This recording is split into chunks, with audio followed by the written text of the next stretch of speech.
అందరికీ నమస్కారం. ఈరోజు రథసప్తమి పర్వదినం. ఈ సమస్త జగత్తుకి మూలాధారం సూర్యుడు, ఆరోగ్య ప్రదాత సూర్యుడు. సూర్యుడు లేకపోతే ఈ జగత్తు లేదు. ఈ రోజు నుండి సూర్యుడి రథం ఉత్తరం దిక్కుకు తిరుగుతుంది. ఇది ఉత్తరాయణ పుణ్యకాలం. ఈ పుణ్యకాలంలో జనులకు రోగాలు రావు. దక్షిణాయనం అనగా ఇంతకు ముందు జరిగిన 6 నెలలలో వచ్చిన సమస్త రోగాలు తగ్గుముఖం పడతాయి. సూర్య భగవానుడు ప్రత్యక్ష దైవం. సూర్యుని కారణంగా కాలచక్రం తిరుగుతుంది. ఋతువులు మారతాయి, చెట్లు పుష్పిస్తాయి, ఆరోగ్యకరమైన మంచి పండ్లు ఇప్పటి నుంచే లభిస్తాయి. ఈ గ్రహాలన్నిటికీ వెలుగునిచ్చే భగవానుడు.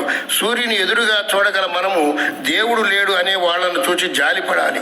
ఒక్క నిమిషం కూడా బద్దకించకుండా తన కర్తవ్యాన్ని నిర్వహించే సూర్యునికి శతకోటి నమస్కారములు. అందరికీ రథసప్తమి శుభాకాంక్షలు తెలుపుతూ మీ పురాణామృతం ఛానల్.